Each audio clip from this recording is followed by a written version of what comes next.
because I'm gonna still talk about it. I just told Eric the other night because he also complained why his hair is not growing in on his face. So I said, "Oh, you can smear honey in your face and sleep at night; you'll be fine." And he actually paused. He's like, "Really?" He hadn't heard. Exactly, because No. you it's believable since you have the amazing fucking beard and you're like, put honey. You're like, really? Okay. I mean, it sounds weird, but I'm gonna do it. It sounds nasty. But I mean, you just tell people put honey on your beard. It's gonna grow out. It's gonna work. It's gonna work.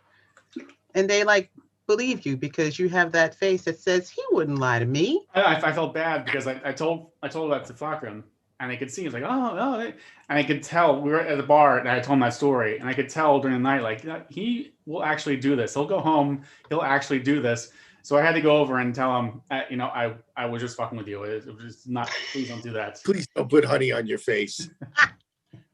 That just sounds nasty. I don't. I mean, it's not nasty. I think the beard part, because I mean, for facial is like women put honey on their face and stuff like that. But for your beard, that just sounds wrong. Just nasty. Just sticky and. Well, but I'm happy that it did or didn't work. I don't know yet because, it could. There could be hope there. You should try it. Try it.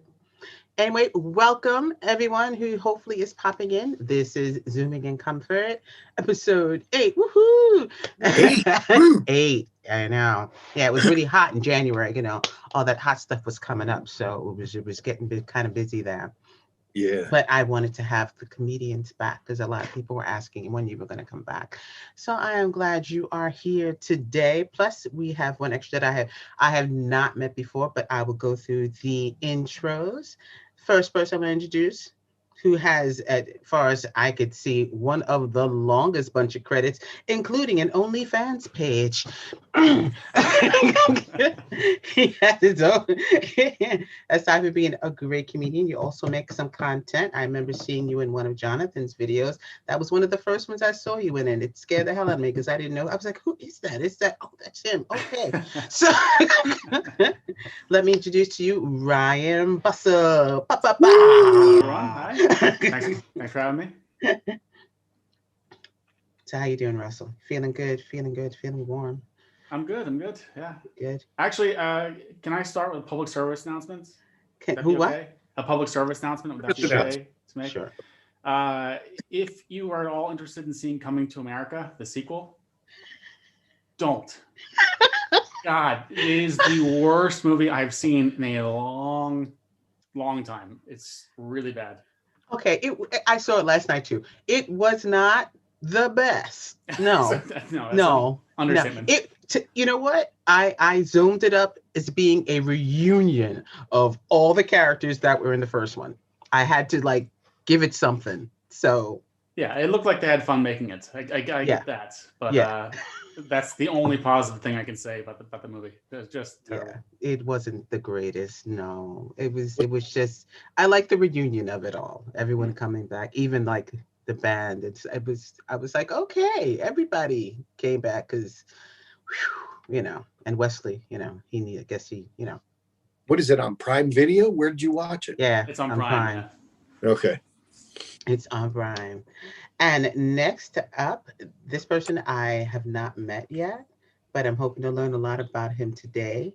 He creates a ton of content. That's one of the things you did not put down in your credits, young man, because I was looking at it all. I was like, oh my God, he has a whole thingy here. I also loved the, what was it? The Havokta Huste.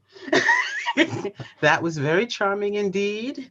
But he does a lot of content, and as far as I can tell, he is a really cool comedian. I liked it in Swedish and in English. His name is Flakrim, aka Flako. Give him a round of applause, please. Yes, here he is. Woo-hoo. Thank you for having me. And Flakrim, say your whole name so everyone gets a good taste of it. Flakrim Fejzullahu. So I was right. Okay. That was just face of Allah. Mm-hmm. That's not what it means, but a lot of people might think that that's what it means, but I don't know if that's what it means. It's just Fejzullahu, and then if you want to interpret it as face of Allah, then sure. No, pronounce it now. They have to pronounce it correctly. No. Pronounce it correctly. All names have to be pronounced correctly. Take the time, pronounce his name right, everyone. And no, Ryan, he's not going to change it. No changing those names. He really should. Yeah. He's not going to do it, man. And last but definitely not least, he is the comedian who was told, yeah, you don't need to be here in the office. Go make jokes. Go into the forest and go make jokes. Make fun of people in bars and in restaurants and in clubs and all over the place, because he had a plenty. And plus, he is a New York fella, just like Ryan and just like me. I'm proud of them all. Here he is, David T. Weaver. Let's give him a little round of applause.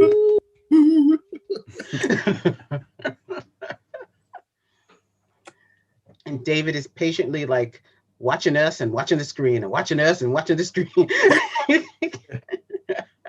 I'm actually looking at a live stream of the hospital room. Really? Yeah. He set his camera up on top of the shelf. Oh. So right now, just lying there, doctors and nurses coming back and forth. You mean he's going to keep it on the whole time? No. Okay. Like earlier, when baby comes, we don't want to see that. Oh, that's what I was like. Yeah, no. Okay. But once baby comes, he'll turn the camera on, and all of us will be able to see the little baby firsthand, right when he comes out. Oh. Yeah, should be pretty cool. Cool. So it's been like a year now. In fact, yeah, it's been a year and a couple of days. At least for me, it'll be a year since this whole wonderful, glorious COVID has begun. It's also been almost a year for you guys as well.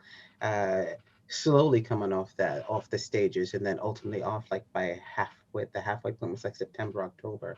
How are you guys feeling after a year? And does anybody see anything in sight for them to start working again? Well, I have been working. And so the pandemic hasn't really affected me negatively in that sense. I've been working a lot from home. Mm-hmm. It's hard to book any kind of client meetings. Mm-hmm. But I'll be honest, our product, which we didn't know prior to the pandemic, mm-hmm. both our Aqua for Power Aqua Code product, which is hypochlorous acid, and our Air Code product, which is bipolar ionization, have both been tested and proven to reduce the spread. So we've had about a 600% increase in our business in the last year. Unlike some of the other companies that sell the same or similar products, mm-hmm. they've upped their prices to ridiculous amounts. Mm-hmm. And it really comes across as, you're taking advantage of a really bad situation. If anything, we've lowered our prices. So that I can't complain. I mean, we've had a few losses in the family. Just recently, a good friend of mine passed away, 51 years old. So yeah, it's been a real roller coaster. There's been some good, but there's also been a lot of tragedy, and man, I don't see the light at the end of the tunnel. It just, now with these new variants, yes, people are getting the vaccination. My 88-year-old father and 83-year-old mother both got both of their 2 shots. My brother got it because he's a first responder. I don't know when we're going to get them here in Sweden. It looks like June, July before I'll get my first vaccination. Yeah. Don't know. Yeah. How about you, so, Ryan, have you been working? Yeah. Me, no, I've not been working at all. That was kind of the only positive thing about Corona was that it was a week before Christmas, 2019. my company told me that oh, we don't need you anymore, so we're erasing your job. So I left in February, right before Corona hit. So the nice thing, so the positive thing for me is that now when I look for work, I can stay. When I say I haven't worked since February, they ask, oh, is that because of Corona? And I can say, yes. Yep. That's exactly the reason. It was because of Corona. So it's been good for me. But it's been fine. I mean, I'm so bored. But otherwise, it's good. I'm home. I go to the gym. I watch TV. I'm trying now to be a little more productive, but otherwise, it's fine. You go to the gym, really? Every day. Really? I have to. Okay. But is that a good thing during a pandemic? Yeah. Are you saying really because it's a pandemic? Or are you saying really because you don't look like it? You're a lazy. No. Way you would go to a gym? Like, no. I'm the first one. No, they're really good. They limit. You have to book your time at the gym, so they limit how many people are in there. So it's. And I go in the middle of the day. I live in the middle of nowhere, so there's usually no one there. So it's fine. Okay. At least you have that. Yeah. And I have cleavage now for the first time in my life. Like I've never had chest before. You never had cleavage. I actually have a chest. I actually have cleavage now, so that's nice.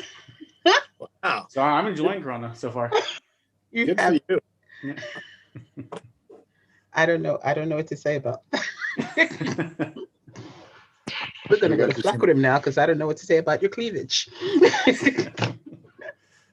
I got nothing to complain about. I mean, I studied at university, so everything, like all schooling has been from distance, so it's been from home, so it's been pretty chill. But like Ryan mentioned, I think the only negative for me has been trying to stay productive because it's very easy to it's very easy to not be productive because it's like, why? You don't hang around people that much. When you hang with people, you see other people being productive, and when you're lazy, you're like, I'm not doing shit.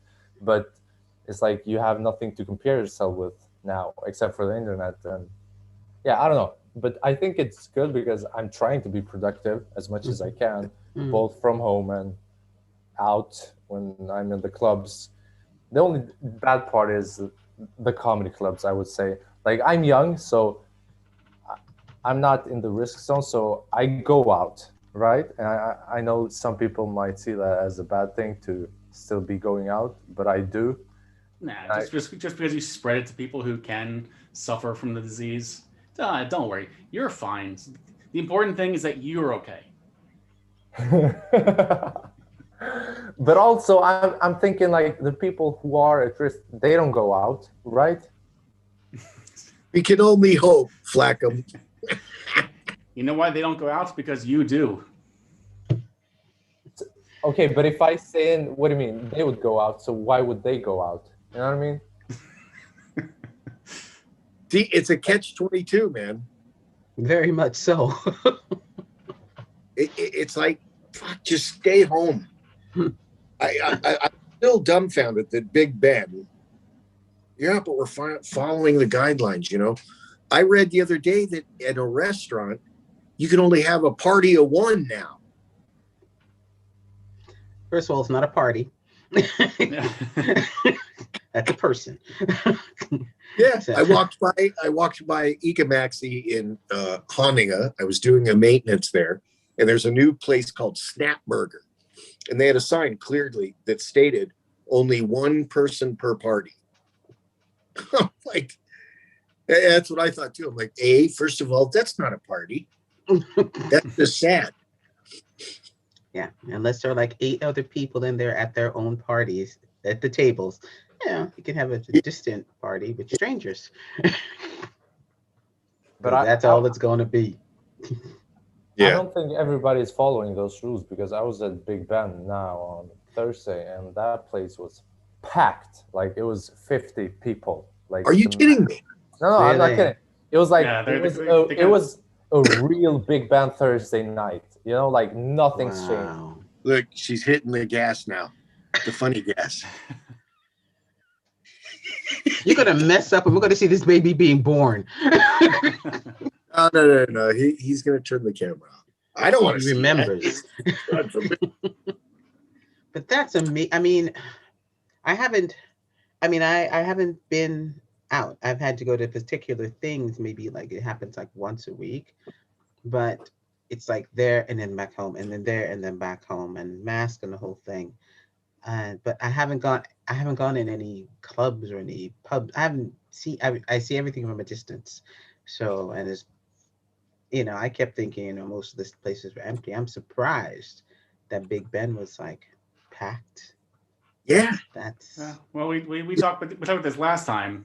Catherine was saying, "Oh, we know it's so important that because we're artists and so important that we have a place to express our art."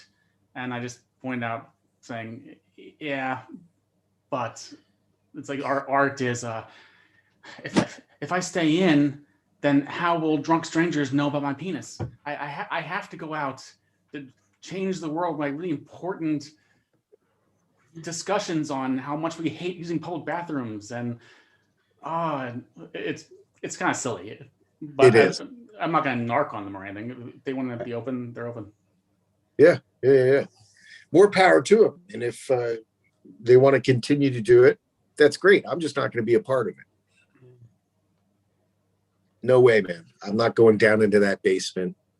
Especially if you're telling me, Flakrim, there was 50 people there last week. Yeah, it was like there were people who they had to like say, no, you can't come in. It's too many people. I'm like, okay, is 50 too many people? Okay. What's the deal? I thought it was 15. I thought they kind of pick and choose which regulations they listen exactly. to. So this is well, there's like a protest going on today. No. Yeah. There's a protest. There's a protest against the regulations that we have in place now. So they began, I think, in Medborgarplatz, and they walked over to Kungsträuber.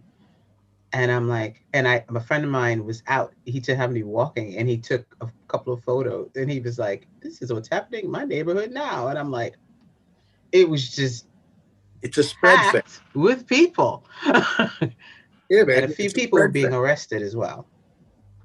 But it was packed with people. I'm like, it kind of reminded me of January 6th. Yeah, I saw some post about that before, like a month ago, saying, "Oh, we're going to protest the pandemic." No, just the whole. It's all conspiracy. It's all like flat earthers and everyone else. There. Yeah. Not a mask in sight, because it was almost like he was scanning with his camera just to show people. There was no one. It was nobody had on a mask. I was like, and they were not young. Well, now, do you guys wear masks? You're safe, Flakrim, because you're inside now, because they weren't young. Germaine, do you wear a mask when, like, you go to the grocery store? Yes. My husband won't have it any other way. You got your mask, you got your gloves. I'm like, yes. But fortunately, when I go, we go fairly early in the morning because I'm not working. And so we get to the store like at 8:30 in the morning. And I can count on one hand how many people are there, including the people who work there. So, and the store's pretty big. And then sometimes I'll go to the huge Ika Maxi over here and early in the morning on particular days. And, I'll have the mask on for a while, but if I'm looking around and I'm not seeing many people, then I take it off and breathe normal until I go out and get home. I can't stand the fogging. Oh yeah. Especially walking from the train and getting in the train about, okay, just gotta move this until, all right, there I go. Now I gotta breathe down. So lift the air. Well, I rarely go into Stockholm, but when I do, I'll wear a mask on the train. And if I've been like in shops in Stockholm, I'll wear a mask. But where I'm at, there's so few people around when I'm in the stores. In Knivsta. In Knivsta. There's nobody in the stores. Yeah, not really. Even when it's not a pandemic, right? I mean, it's just a sleepy little. Yeah, exactly. If you go like during rush hour, during prime time, you're gonna have a decent amount of people, but otherwise it's fine. But I saw someone recently. It's been really interesting for me to see kind of posts on social media because people will either go really one way extreme or the other. Mm-hmm. So I mean, I've seen like friends on Facebook posting like, don't ever go outside ever under any circumstances, and then other people who are like just the total opposite, like I'm not gonna wear a mask, I'm gonna do this. I saw someone post recently, their reasoning for not wearing a mask was because having a mask on all the time and keeping your own air trapped in there, that can't be healthy. And I just wish that was intentionally ironic, but it's just a whole lot of don't let your facts get in the way of my opinions or my feelings. Yeah. Mm-hmm. Kind of scary, man, this whole deal. Oh, that would be very kind and very nice. All right, dude, I'm going to go right into a couple of questions. You can be as detailed as you want to. And heck, you could even rat out each other. That would be cool, too. One of the questions I got is worst response from a heckler. Like if a heckler came at you, what was the worst thing that you had heard? I can go first. So when David and I were on tour, we did. No, I don't think you weren't there, David, for that night. That was one of the ones you skipped. It was middle of nowhere, it's a little town, middle of nowhere. And middle of my set, I was in the middle of a very admittedly lengthy, talky joke where I was just talking for quite a while without actually a punchline. And then I just heard a guy in the audience just do a very theatrical huge, and there was nothing. I had nothing for it. There's zero response to that. So that was rough. Ooh. Well, my classic was I was hosting at Mafia Comedy, the old Mafia, when it was the hell was the name of that place, Ryan? Underbar Bar. Underbar Bar. And when you host, you kind of go on autopilot. And Ryan, when you do hosting 2 weekends in a row, 3 weekends in a row, 4 weeks, you just kind of go through the motion and yeah. You want to get the crowd going, but you're doing the same stuff because that's what works. And I don't know about you, but when I host, I don't feel that pressure. I know it's all on the comedians that are performing that night. To me, I just got to get the place going and, pronounce comedians' names correctly. That's my main worry. So, you know what happened. I'm in the middle of the second part of the show. I'm doing my stuff. And there was a girl half passed out on a lounge couch with her head on her boyfriend's lap. And right in the middle of me speaking, she raises her drunk head up and goes, "New material." Oh, which is wow! Since become a running joke. Love that. Wow. That's fucking hilarious, man. That says that she has been to a show and heard what you said. Yeah. But David's response to that was ultimately to hit her in the back of the head.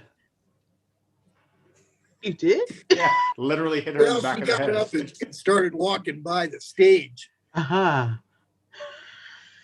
Tapped her on the head with the mic. I gotta get some water. That's fucking hilarious. Oh man. I think he's topped the For sure. Wow. It was funny too because later, after I introduced the next comedian, I said some really mean stuff to this girl as she walked by, and I palmed her on the back of the head with a mic. And as she was walking out, that dirty jersey came out, and I just said some stuff, some really bad stuff. I introduced the comedian, then I popped up front to have a smoke, and the security guy was standing there, and he's like, "Hey, buddy, did somebody say something to this girl?" "Well, what are you talking about?" This girl came out front in tears, got in the cab and took off. She was just bawling. I said, "Yeah, that'd be me." Feel bad. Oh no. I didn't feel bad. You don't do that. You shut your pie hole. But I did say some really rude stuff on her way out. Did you now? Yeah, She's not here. What'd you say? I can't repeat it. God forbid my parents are listening. Well, dag, Dave. Yeah, it was bad. I mean, she was drunk. Yes, she was. A mumbling drunk. A mumbling drunk who apparently has been to your show. Yeah. Also, that's the hard part about comedy, because she also could have like listened to all the other comedians and their material that she didn't recognize, but her ego was like, I gotta fucking talk and like prove a point here. You know what I mean? Like, you don't go to a music festival and listen to Travis Scott or whoever the fuck, and you're like, oh, I've heard that song before. People do that willingly. We really do songs. Yeah, exactly. So if it accidentally happens one time in comedy, you should shut the fuck up. You don't need to fucking utter that. Yeah. To be fair, though, David, I think if I remember correctly, you actually were going after her a bit before that, because she was like drunk and half passed out. I think you were giving her shit for not really paying attention. That was her response, was that she was bored. Yeah, I was. I was fantastic when you shout out. Yeah, it was a good night. It was good fun. I miss Undabara Bada Bar. Yeah, me too. That place was cool. The first one, before they did the remodel, it was so eclectic down there with that little chill room. And there was a real camaraderie with all the comedians down in there. Mm-hmm. It just felt that we were all really close back then. When was it? Huh? That was about the last, between like 7 and 8 years ago. Okay. Before you were born. Before you were born. That's actually one of the questions here. It's like, do you get support from your fellow comedians? That's actually one of the questions here. Do you guys get like real support? Like, and I'll just elaborate on it. Like, if you're all doing a show together and you're up there and you're doing your set, do all of you really support each other in that particular manner? Then after that, outside of that, I mean, do you get like other comedians who are like dogging you later on? He thinks he's so funny. He thought that joke was so cool, that kind of thing. So start inside first. If you don't mind, Germaine, I want to hear Flakrim's second story. Yes. I'm sorry. Story. I made a girl cry once, but that's not the worst. That I actually enjoyed that part, so it's not the worst technical story. The worst one was, I was doing this joke, and in Sweden, you, instead of saying an idiot, you can call somebody like a pussy, and it's almost the same meaning. So I used the description dumb pussy to describe like a woman in my joke, and like a woman stands up, she's like, what do you call her, a dumb pussy? And like 2 or 3 other women fucking stand up and they start rioting against me. So it's like 4 people in the audience against me. So I just like kind of walked off the stage. You, David, and Ryan know who Erik Burger is. So he was by the side, and one was like, give me the mic. And Erik was like, no, don't give her the mic, just walk off. And I just walked off the stage. Mm-hmm. That kind of scary, actually. Ryan, who was it that was on stage? I thought it was Flakrim, that they had the police called. Yeah. That was you? Was it you? Yeah. But was it? That's not a heckling, because I didn't get heckled. You know what I mean? What happened? They just reported to the police, and then Erik was the first one to tell me. Erik Bergesai came back like 2 weeks later, and the police had told the guards at the place where Power was before that some woman had tried to like go to police, and something like that. So that was a nice time finding out that I've been reported. It was like such an ego boost. I forgot about that. The thing that happened is like 2 days later, like some dude from a newsletter like found out, and he called me up and was like, I would like to do an interview. And in my mind, I was like, Mama, I made it. This is, dude, I thought I was gonna sell out Scola Teater, like my Yeah, man. cough and all of that shit, but it didn't. Next time. Well, listen, I'll jump in quickly. As far as supporting, like with Ryan and I, he'll tell me, "Hey, man, that joke sucks. Maybe try this, try that, or quit doing that joke because I've heard it 100 fucking times. Quit doing it." So we bounce off each other, and sometimes you'll get a little nugget. Either somebody said something in the crowd, and he's like, "Hey, man, you could have, if you said this and said that." So we do kind of support each other in helping with our material and whatnot. I don't think we've ever had any kind of animosity where, oh, that comedian thinks he's so fucking good. But I mean, we've got a running joke that if we killed Al Pitcher, our careers would be a lot better. At least Ryan and ours. And like I remember one particular incident with Flakrim, who you got off stage and you were very vulgar, used a lot of F-bombs and whatnot. And the crowd was like, I was cracking up. I was over in the corner. I was like laughing. I was gassing. So I thought he had a great set. But he got off stage and was like, "Oh, man, they didn't like me, my stuff. They didn't like my stuff." Blah, blah, blah. Hey, don't change for the audience. Keep doing you. Do you remember that, Flakrim? I remember that, and I was just gonna say that, like, because it's like Sweden. So when it comes to support, Sweden is like such a country where everybody's like, "Oh, hey, we're good, ha ha ha ha ha ha." So there's a lot of that automatic, robotic support. Like you can find that you can bomb your ass off. You can walk off stage, and at least 5 comedians will come up to you and be like, "Good set, good set, good set." Good. Yeah. That's, I don't know. That's Sweden. That's how we fucking do it here. But when it comes to like actual support, I feel like, not to call you guys older, Ryan and David, but I feel like you guys, for example, give me like real support. Like sometimes when I really need that like inner part, and like David, you give me support, and Ryan has like since day one, he's always supported me, motivated me, invited me to new clubs, given me opportunities. So it's like there's different levels of support, and you appreciate like you guys' level of support more than the just automatic, "Hey, good set."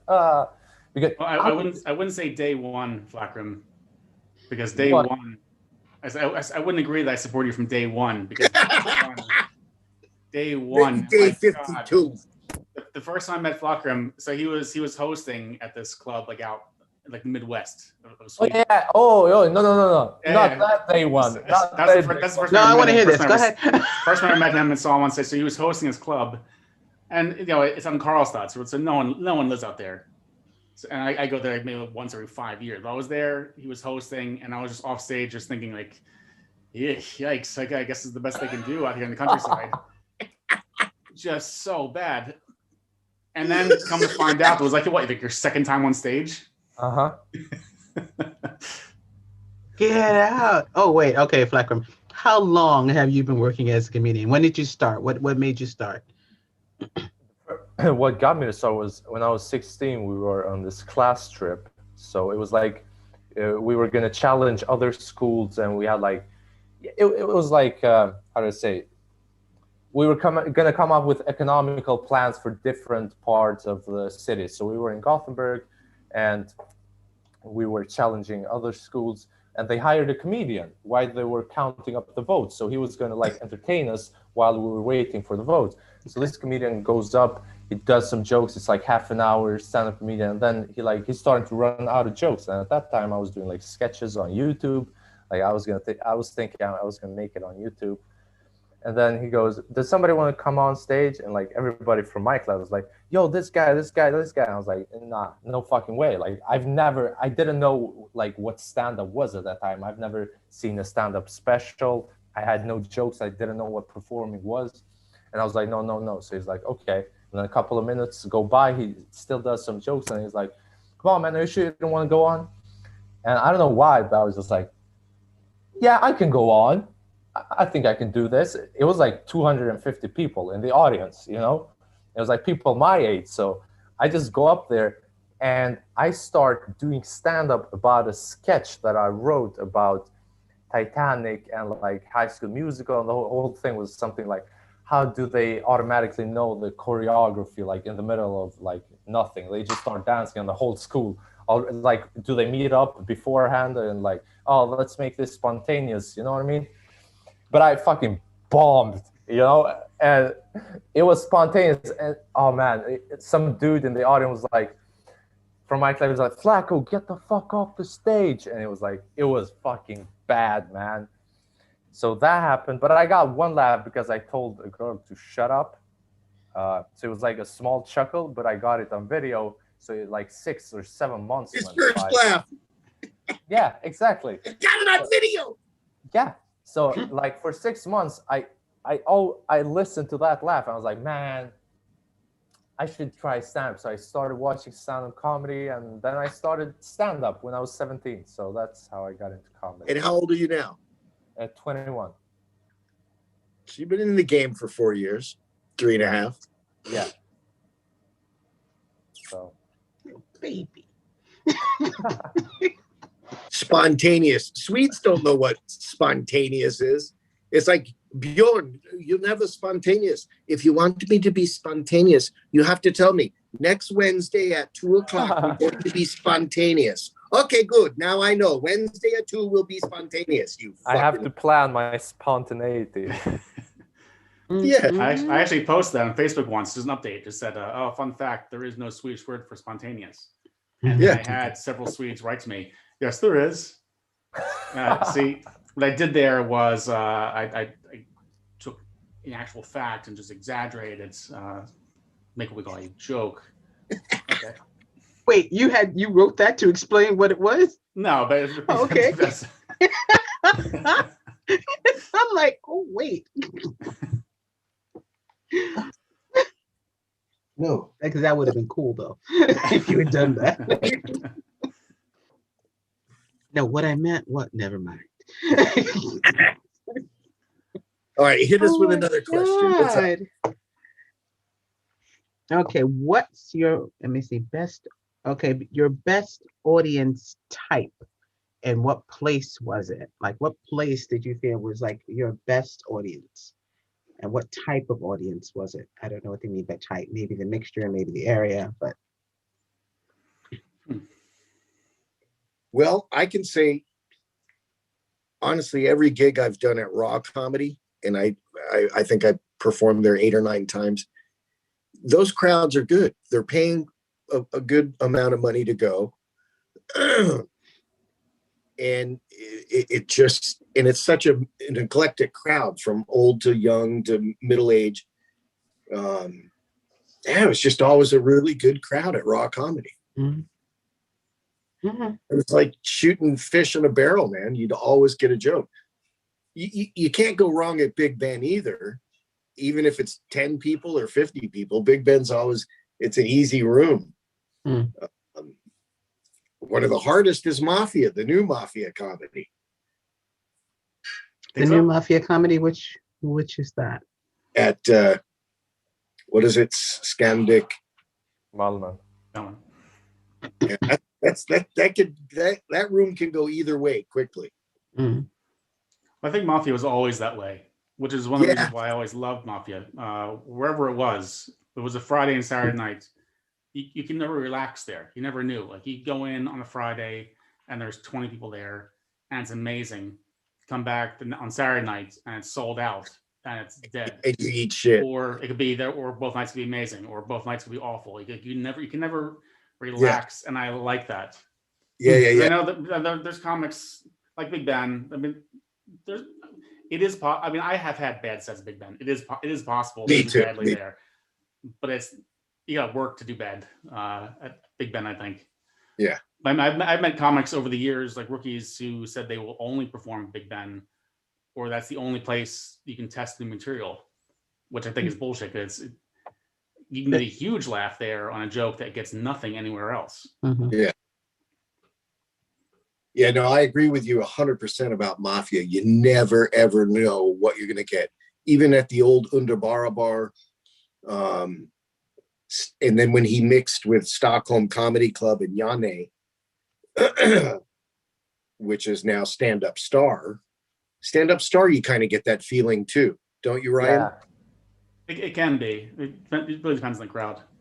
But when Mafia was Underbar Bar, that was the first time I started hosting, and I learned a really important lesson there, because there was one night I was hosting, and I went out, and they didn't like me. The crowd didn't like me at all. They gave me absolutely nothing.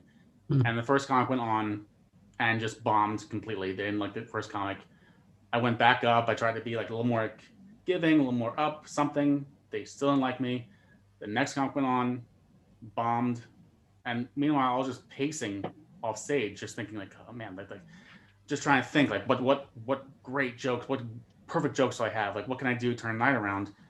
And the owner of the club came like storming up to me with a pissed off look on his face.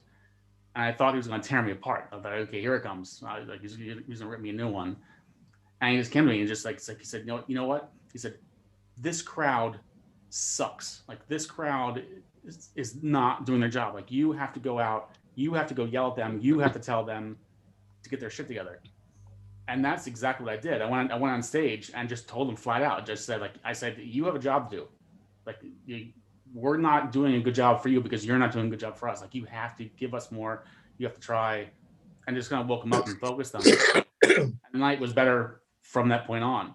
Yeah, it taught me that, like, basically you really can't ever blame the crowd. Like if you do a bad job, you really can't blame the crowd. Like the crowd's never wrong, but they can be. They can be.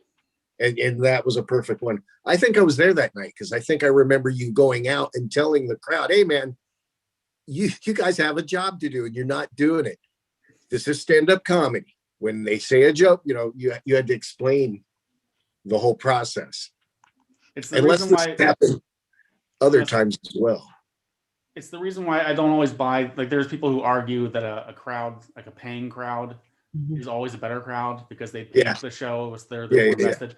And I don't necessarily agree with that because there are a lot of times people have a feeling of, okay, well I paid for this, so that means I can do what I want. I can heckle, I can be on my phone, I can fall asleep if I want to. Like they don't care as much. So I've had really fun nights with crowds that paid nothing, or even like, at Power, it would be 11 o'clock at night and there's 3 people in the room and they've seen 80 comics and they're still fantastic. They're having a great time though. They're really enjoying it. Like they're into it. So I don't really think I can give like a really clear answer on the best kind of crowd or. Yeah. How about you, Flakrim? I don't think anything above 50 works for me. That's what I would say. Oh, age-wise? Yeah. I mean, because like the only place where I always feel like I know I bomb everywhere, but like the bombs that hurt are always like at Star and Mafia. And it feels like they don't get me, like, because in big band, like I could fucking bomb, but it feels like, okay, I bomb, but like some people get what I'm trying to say, you know what I mean? But like I did this gig with Milad actually like 4 months ago, and we got invited. Some dude that's seen stand-up at Big Band walked up to Milad and be like, yo, we want to have stand-up in Tyresö at this old fucking castle, right? So we go there and like everybody is above 60, man. Above 60. So it's your crowd. And I'm the first comedian that's gonna go up. And I do my jokes, right? I do the lesbian joke and all of that stuff. And like in the middle of my set, like one of the ladies, she was like one of the oldest ones. She was like surely above 70. She just fucking speaks right out and she goes, I didn't come here for this. This is not acceptable. I came here to listen to Troubadour. Like, while I'm on stage, man. Wow. That hurt. I don't know. Maybe I'm ignorant, but it feels like it has to do with age, like what I say. Yeah, I mean, I agree. That was rough. I'm also a piece of shit for doing some jokes in front of those people. I realize that, like, I shouldn't say some words in front of 70-year-old people who just want to like chill out a bit. You know what I mean? But He's like, No, what am I gonna do? fuck that. Yeah, but the thing about it, the guy who brought you knew. He knew. Yeah, No? yeah. Well, he wrote to Milad after the thing, and it was like, because we were gonna go back there like 2 weeks later and do the same thing, and then he wrote to me like, he was like, "What the fuck did you guys do? How could you do this? Disrespectful. Never again. Goodbye." And sent. But he saw you do your set Yeah. and said, "Hey, comedian, you want to come perform for this crowd?" Knowing He didn't see anyone. He just saw Milad, and he knew that Milad was an MC. And walked right up to Milad at Big Band like some random night. It was like, "Yo, I would like to have some stand up." Like he had no connection with stand up. Like he like what a weirdo. Yeah, exactly. Well, you gave them the most special show they could possibly have.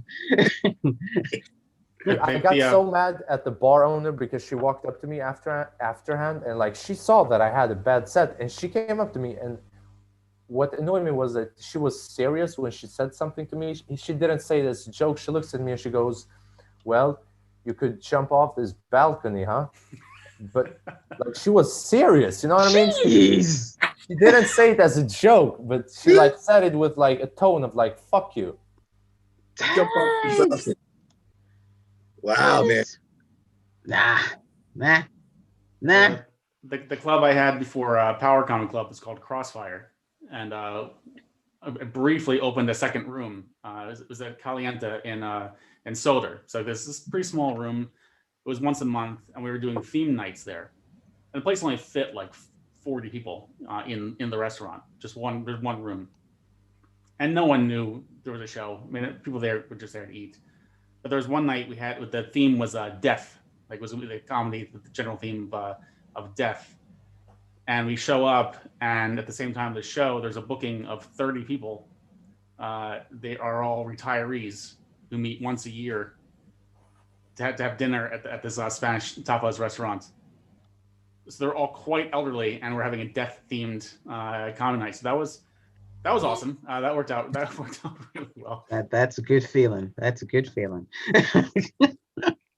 Whoops. Wow. That. Okay. Well, those are some. The death thing. That. I'm just gonna How run did that off go? for 2 minutes. I'll be right back. I'm just gonna look to How did that go, Ryan? I mean, like, you finished the whole thing? We did. It was like really. It actually ended up being pretty fun in the end. Okay. Because I mean, the first few comics were just really self-conscious and didn't want to say the jokes they had in mind. And then I forget who it was. Someone went on and really talked, and actually talked directly to them, and I kind of turned the night around. Like it was a little funnier from then. And then they all decided to leave anyway. So then it got a lot more fun. The people left the room. Oh, okay. Well, as long as they got more fun, I mean, it's that. It's like, yeah, we're gonna talk death with people over 65. Make them feel at home. Okay, here is another question. How does your family react about you becoming a comedian? Well, as I mentioned earlier, my parents are in their 80s. And my father told me after watching a clip on YouTube, your mother lasted about 3 seconds when you said your first F word. And why can't you be more like Bill Cosby? Bill Cosby doesn't use profanity. I'm like, what, Dad? You want me to drug women and rape them? Get the fuck out of here. I'm going to use the F-bomb. That's the way it goes.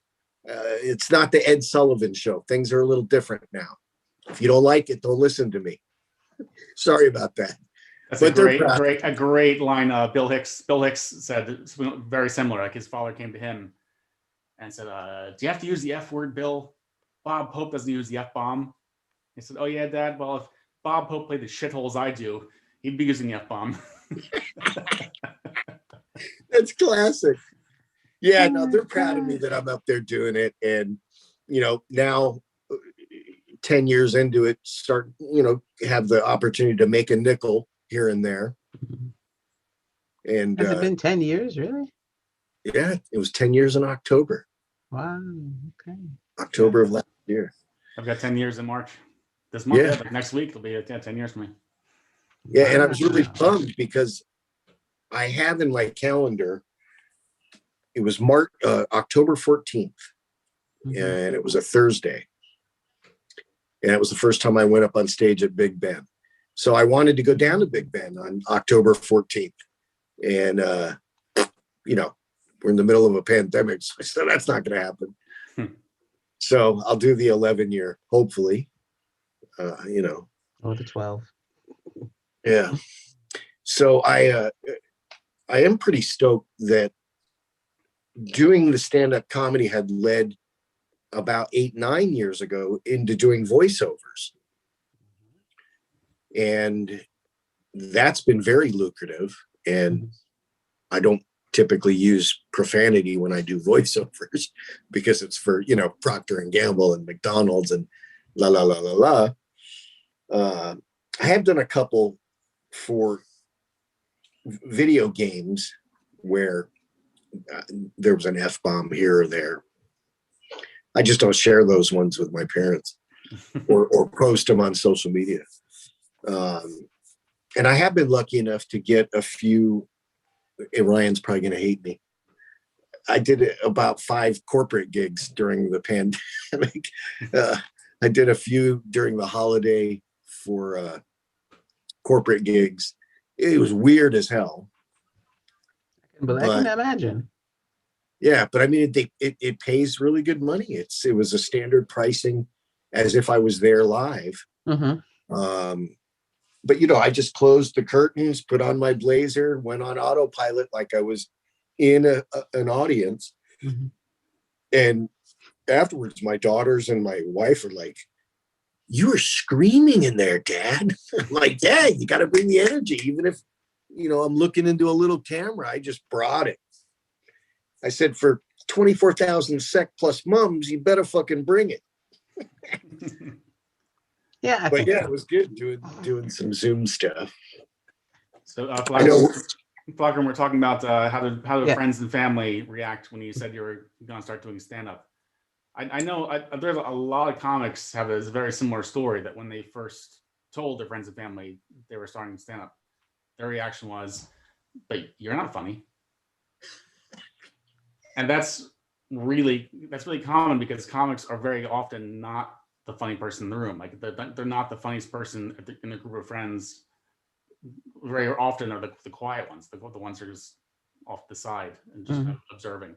I don't think I had anyone say it to me directly. I know my mom wasn't a huge fan of most of my material, but she visited me in Sweden a couple times and saw me host at a club, and she had a good time. Good. God rest her soul. I'm glad she got to see you do stand up. Yeah, me too. I had done one gig in the US at Laughs Comedy. I did 2 nights, 4 shows. And the first show, my parents and my aunt showed up. My aunt has since passed away, but I had to be, it was the worst gig I did. I just didn't feel myself. I didn't do any profanity. I tried to go through all my material, but to me, I got laughs, but it just didn't feel right because I had on the G meter, the parental guy, and it just felt awkward. And there was a guy that was the headliner named Scotty White. I think he's originally from Chicago. He tours all over the US. And I thought he was phenomenal. I thought he was a great comedian. But he picked on my parents for some reason and threw them under the bus. And afterwards, we were in the green room and he said, "Yeah, that old couple." And I'm like, "Scott, that happens to be my parents." He was very apologetic. But the owner of the club, he didn't like that. He's an older gentleman. And he said, "I will never book Scotty Blanco again in my club."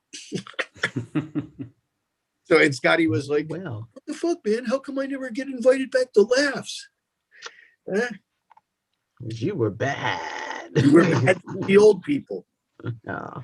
And Flakrim, you've been like in this since you were 17, so it's been like almost 4 years. Yeah, but for me, like, since I did YouTube before, and the thing is, I was doing it. I did like 120 like sketches and videos, and I did them in English because I wanted to make it like in America. That was my thing. So my parents knew that I was like doing like the comedy thing. So when I told them that I was gonna start stand up, and I'm also young, and I told them that I'm gonna also study at the same time because I'm studying. They were accepting of it, and now my mom fucking loves my stand-up. Like all my jokes, like every time like I land a joke, whatever type of joke it is, I always send it to her, and she's very supportive. Really? Yeah, she loves like all of the jokes that like at some clubs I don't have to name names, like don't use that word. Like my mom, because she knows who I am, man. You know what I mean? Like she knows who I am as a person, and she sees what I'm trying to do. Yeah, and that's what I told you. Don't change you for nothing. Fucking go up there and do you. I mean, you might have to tweak it here and there. If Yeah, you see exactly. it, but for the most part, don't ever give up on yourself, man. Exactly. Is That's your the mom in biggest thing. Sweden? Yeah, she's in Sweden. She's never come out in you. Yeah, she has come out. She saw me once in the beginning at KRP in Karlstad, which thank God I did pretty okay. And then she came out here and she saw me on a Thursday, and it was when both Big Ben and Power were doing comedy at the same night. So I had double gig, and I was gonna take her out. We were gonna eat food, and like I was gonna take her on a whole evening of events. So we go to Big Ben, and I fucking crushed, you know. I was like, yes, because she saw it. And then we went to Power, and I fucking bombed, you know. But it was good, right? Because I fucking crushed, I bombed, and it was like she loved me the same. And then, Oh, of course, that goes without saying. What about all your TikTok stuff? These fucking mirror. Yeah, really, Mr. TikTok, Mr. Don't mess with me because I have a TikTok. I have a TikTok too, so don't worry about it. Look, TikTok is like when I download it, it's like you gotta. I know it's like, oh, this is not for me, or this is just for young people, but it's like I feel like you gotta be on the horse or whatever you say, because technology, man, it's like it's evolving, and you can always find an opening, right? If you do something, you can always do something on that, whereas it doesn't benefit you maybe on that app or platform, but it might benefit you to give you an opportunity on another platform or something else. I don't know. I haven't gotten the opportunity yet. I'm just fucking bullshitting here, but it's my theory. Good theory. Good theory. Good theory. Good theory. Okay, here's another one here. Has your best joke, the one that you know always slaps, has it always landed? Oh, this one I can jump on. This also ties into the worst heckle. I used to close. I had a joke I used to close with. It's a very long joke, but the overall punchline of the joke was me telling women that the reason why you can't find nice guys, like I know you want nice guys, but the reason you can't find nice guys is because you turned all nice guys into assholes. That was essentially the punchline of the bit, and it always worked in Sweden. Always, like it was the guarantee. I had applause breaks, so it was I could coast on that one easy. Then I was in Berlin, my first time in Berlin, my first time performing in Berlin, and I really should have read the room better because it was a mix of stand up and spoken word. It was like a poetry slam and stand up. And it was ultra hipster crowd in ultra hipster area of Berlin. And the woman on before me was a slam poet and a lesbian. And I just remember her refrain she kept saying was, I see how you see me in the streets and I know what you want. So kill me, just kill me. It was like pretty much that over and over again. Then I go on and slowly lose the crowd with my set, because it's definitely not that woke. And then I go to close with that joke, and it's just utter silence. I bombed completely with that joke, and I even said in the microphone, I said, "Okay, like what do I do now? Like where do I go from here?" And then some guy in the back of the room just shouted, "Get off the stage!" It's like, okay. I guess I'll do that. The nice thing was that the comic came on. The comic came on after me, because the host went on and was just like immediately like oof, that was like just threw me under the bus. Like, oh, that was pretty bad. But the next comic went on and just was screaming at the crowd, like, just who said that? I was like, don't you know us? Like, we are desperate. We are high on coke. We will fuck you up. Which was really fun. I loved him for that. Like, at least he came to my defense. But Yeah, but that joke usually kills. Yeah, I haven't done it for a long time, but yeah, that one did not work. I did it once more in Sweden, and afterward, a woman came up to me and threatened to throw my own beer in my face. So, Right. So Well, not always a guarantee. Okay. I've Flakrim? Yeah, it's happened, and it sucks. But I don't know. I have nothing more to say. Like it happens quite frequently, and I don't know why. It's just like it feels like when it doesn't work, it's almost like I'm just too cocky about it. Like I know this is gonna work, so I don't put in the energy that the joke requires. Mm-hmm. So then it doesn't work, and I'm like, oh, you fucking piece of shit, to myself. wait a minute. What was the question? What's your best joke that kills all the time? Mm-hmm. That usually killed, but it just didn't doesn't. land. Your best joke, that's going to be the one that's going to slap, and it doesn't always land. I ain't got that problem. All my shit lands. Forget about it. And Ryan's favorite is K-Gel. K-Gel kills every freaking time. Okay. The great thing, Share. Let's hear K-Gel. The great thing about David is that because he usually does quite well, but when he doesn't, and he knows he's not doing well, he just stops telling the jokes. Like he'll tell like half the joke. He'll do setup and no punchline, or punchline with no setup. Like he's just getting out there as fast. So he just abridges his own set just to get out there as fast as possible, which I always enjoy watching. Yeah, that's just me eating buckets of shit. It's only happened a couple times, Ryan. Let's be honest. Whoa, but K-Gel, he can't stand. Just because I've done it 150,000 times. So I think it was Gothenburg. He, Ben, and I, and some other cat, or maybe it was just the three of us and the host. Mm-hmm. Do you remember in Gothenburg, Ryan? Yeah. And you and Ben were all the way in the back.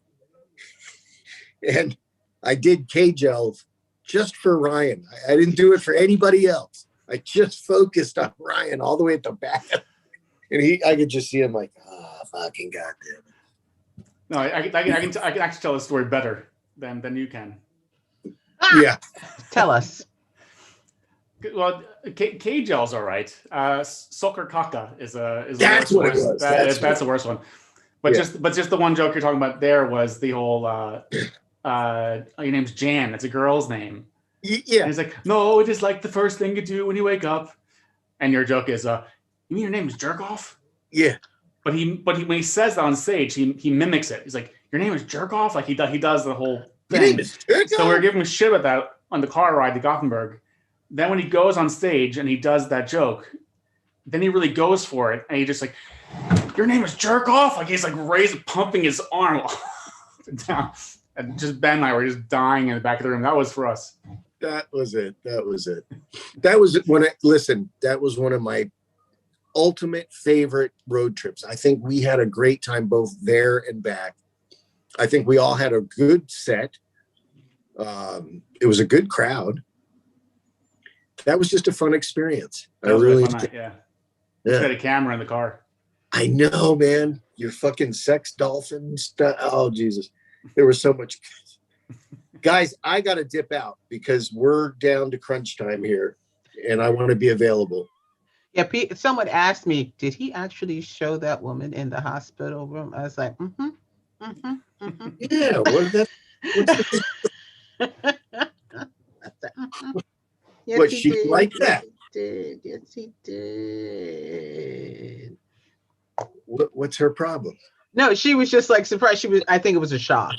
Because Oh. I think it was a surprise, like, wait a minute, what did I just see? Kind of thing. Oh, okay. It was that kind of thing. Comedian talking. She was like, what did I just did? I'm like, She's like, okay. Are we in the hospital? No, I think she like came in the middle. So when she saw it, it was like, okay. Yeah. This is for her. That's for her. I will tell her. Well, I'm sure she's actually looking at it now. She can't see nothing with your finger in the way. Oh, sorry. All right, man. I'm gonna dip out. All right. Wish me Get luck. back in if you can, and good luck. Well, to you. Yeah. Don't wish me good luck. Wish. No, yeah, I was always say, well, not to her, not to you, to her, but All right, you guys. Till next time. Thanks, man. Love you, Germaine. See you, Ryan. Let us know what happens. Yeah. Sure will, man. All right. Peace. Peace. New material. Cool. New material. Okay, here's one. Do you get a lot of haters? It says haters or from other comics or jealous guys, jealous comics.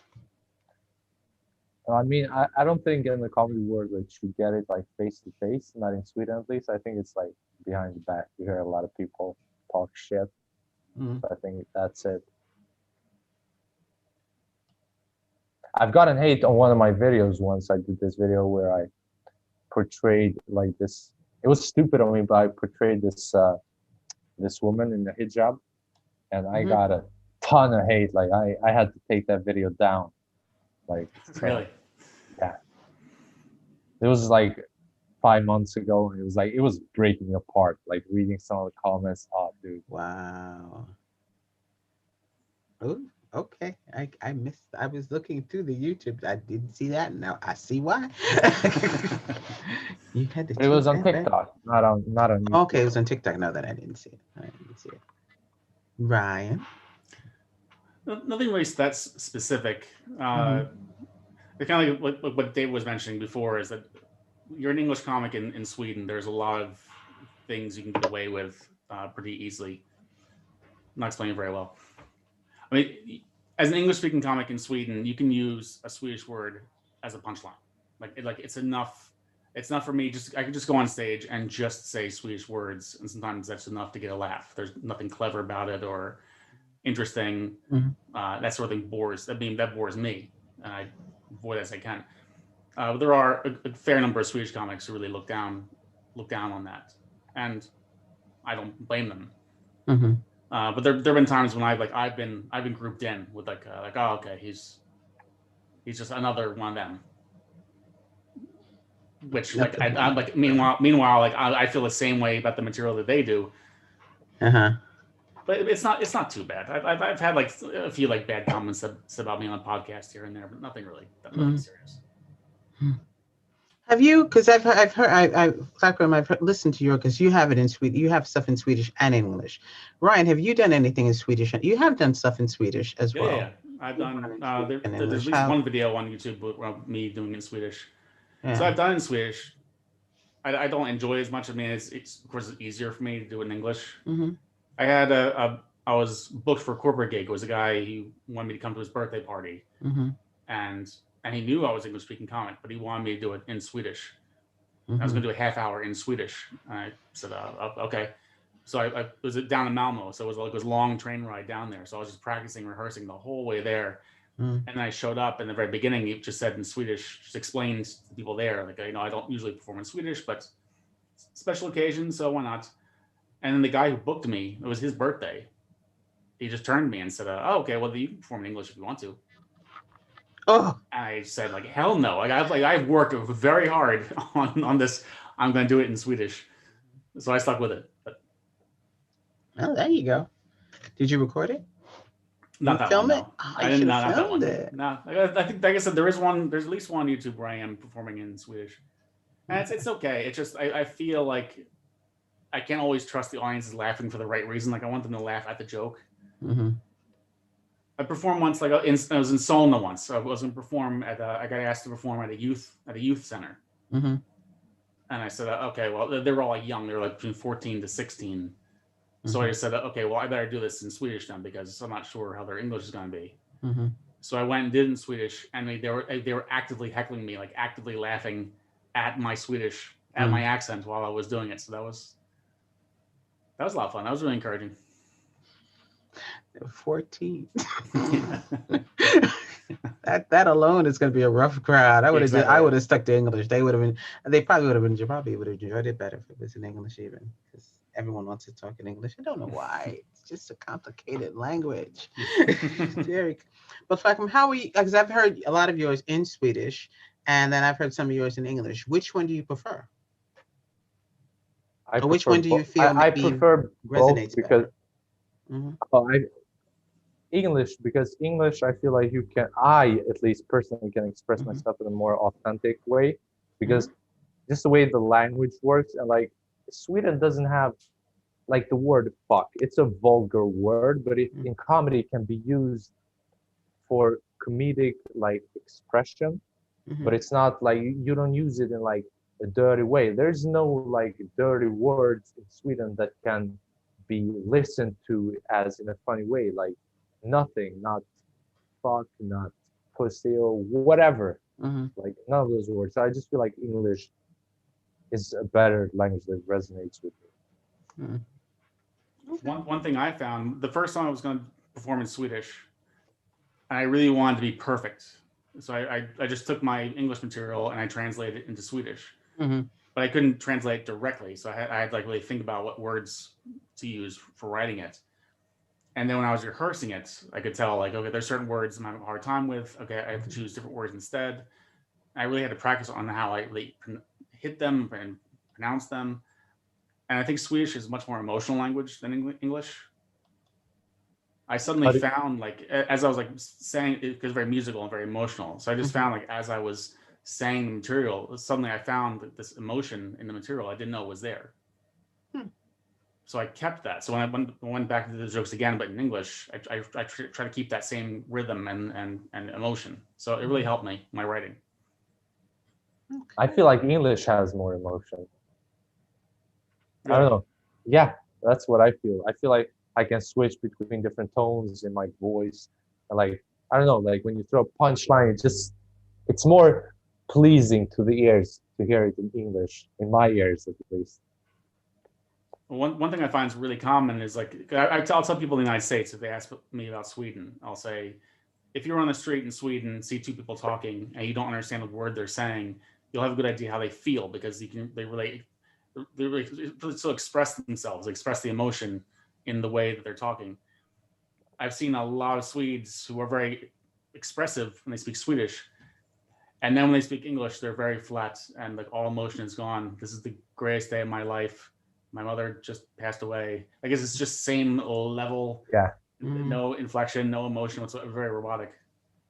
I'm trying to think about one I've heard, because I know, like, especially with you guys as comedians, and when I've gone to comedy shows and listening to Swedish and English, and I think for me, with Swedish and English, it depends. Especially with Swedish, it depends on the subject matter of the comedian, especially in Swedish, because a lot of the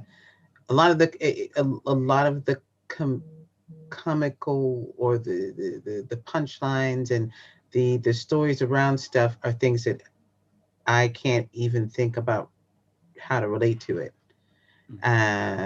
or a lot of them are like what is that word? Talesett, like like an expression that was probably like 20 or 30 years ago that I probably have no clue about. And then they work that into the joke as the joke. And, I'm like 10 seconds behind because I'm like, okay, I don't know what this means. I'm not in this group. I don't know what I understand the joke, but I'm taking it so seriously in my head to try to translate everything to make it a joke that is not, of course, not longer a joke anymore once it comes out and I understand it, but everyone else is laughing around me. I feel bad. Yeah, you can miss the kind of conversational shorthand. Like in the United States, you can say things like "Where's the beef?" or Right. this one goes to 11," or just like simple little movie references that Right. everyone's seen, everyone's heard, Mm-hmm. that you cannot do here. And I'm sure they have references. I have the same thing. The references to Yeah. some old movie or some musician just goes right over my head. Yeah. Yeah. Because I think the comedy, and like I said, I think the age of the person and where even the audience, I think sometimes even they adjust to the audiences. And where I've seen Swedish comedians like perform, and like they'll scan the audience, and I see it's maybe like you say an older crowd, like 50s and up. So they'll like adjust. And if I'm watching it and they're adjusting, I'm like, okay, I have no clue. I have no clue what that means. Everyone else is cracking up. I'm like, and I'm watching maybe on TV. And I'm like, no clue, but okay, it's funny, once I figure it out. So that's something interesting to think about. That because I always thought that listening to Swedish comedy, they are very expressive, but it's as expressive and a sarcasm, because I think a lot of it is a lot of sarcasm from certain comedians that I've listened to Hmm. in Swedish. Um, whereas the English speaking Swedes, it's like it's story punchline. There's always that punchline where there are also stories as well, but you also know that there's going to be some kind of punchline, whether it be subtle or not. And then there is sarcasm. There's more of a blend, I should say. There seemingly is more of a blend of what type of joke it is, or what, is it a thinking joke? Is it something that you are supposed to bust out laughing for? Is something to think about? Is it something that only certain people would know because of their age or something like that? So that's something that's actually pretty interesting. But what other content do you think about when you are formulating your jokes or your stories? What particular content do you think about? Do you take it from just everyday life? Do you take it from stuff, you've seen in your past, things that are matter of fact? How do you create your content?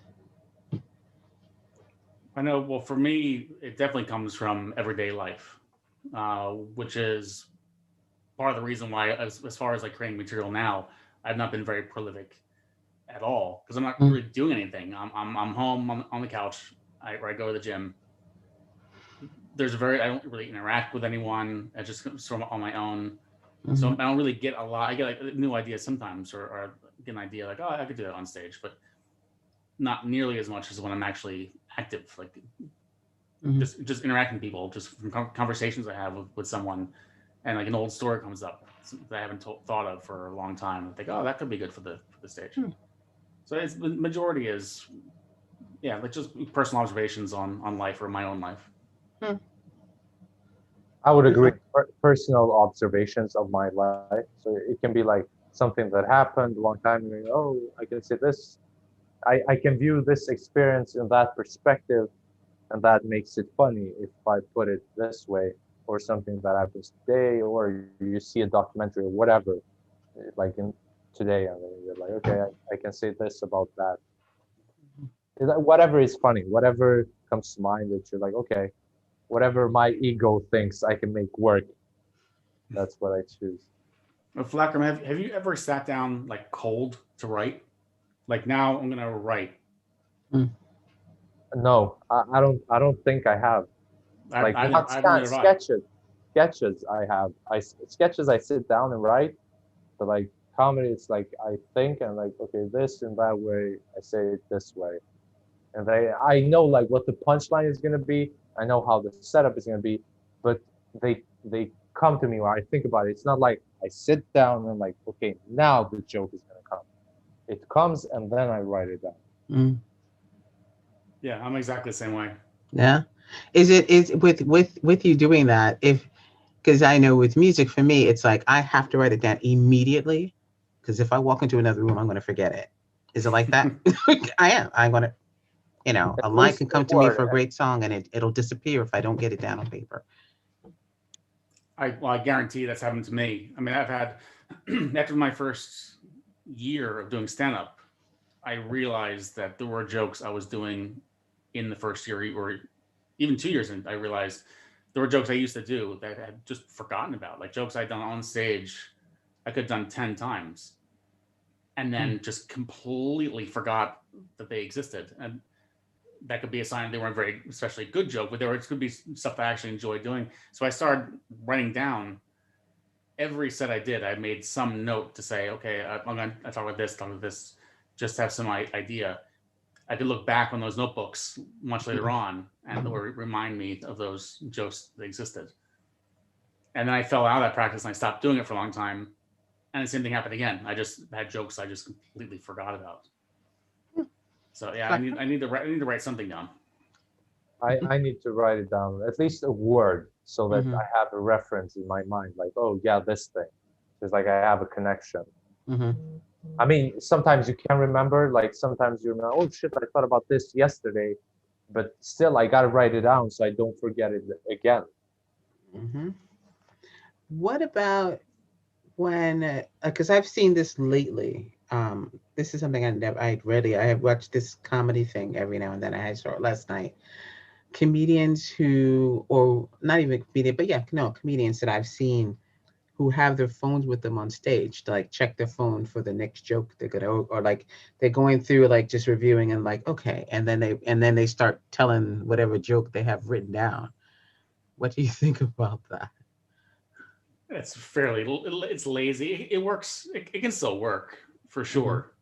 But I think anytime there is an illusion to comedy, that's for good and for bad. The illusion of that when we go up on stage, we're just talking right off the cuff, like we're telling you something that we've never said before and we'll never say again, and it's just really easy. I think anytime you remind the audience that, like, no, this is an actual process, like we write this stuff down, we rehearse it, or we say it over and over again. When you remind the audience of that's what's happening, you can lose them a bit. It's like going to a movie, like if you're going to go see the Avengers and you're in the middle of a fight scene and really, really enjoying it, and then all of a sudden the director walks out on stage and just points to the screen and says, that's not really the Hulk. Like that's all computer did that. That's not actually happening, and then leaves the screen. Okay, well, now you've broken the illusion. But it still can work. I mean, Deadpool is a really popular movie. You absolutely can do meta stuff and still have it work. I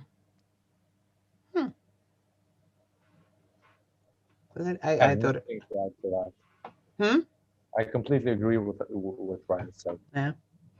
Because I always thought, I mean, I just recently, like I said, just recently started seeing it a lot. And I thought, oh, okay. And I mean, and that kind of blatant kind of, okay, wait 1 second kind of thing. And, they got the phone and they're standing there for a couple of seconds and they're like, and then they start talking, they put the phone down and I was like, okay, I had to wait with you while you scroll through,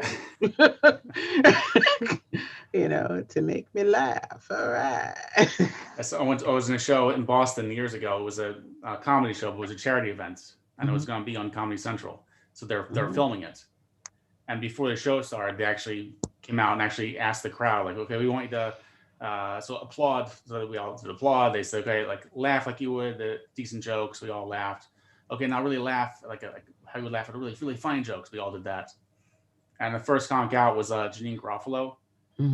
And she had like the stack of papers and was just kind of reading the papers and just completely bombed. Like just got absolute silence. I saw it on TV later, and they had actually added in our laughter to her jokes, which for me, if I was her, that would just add insult to injury. It just yikes. But did it look good though? Like, did it look authentic when they added the laughs? Yeah, on TV, you would never know she had bombed. And you would also laugh, like as a viewer, you would find it funny, or? Well, since I was there, like if I had not been there to know the reality, I probably would have laughed. Okay. That's so. I've heard that also done, that they pick that they like huge crowds and the comedians coming out and they'll like do what you said, Ryan. They'll ask people to laugh in different degrees, and then they'll like once they get their special, they'll stick in just in case it wasn't enough Yeah. laugh in it. I'm like, why? If it wasn't funny, it wasn't funny. I think they'll be okay. I think they'll be okay. What kind of comedy, if you had a choice, what type of comedy would you do? I'm not sure what they mean by that. I'm not sure if they mean subject matter or, yeah, I don't know. But is there any type of comedy, since I guess comedy does come in different genres, what type would you do if you had your choice? And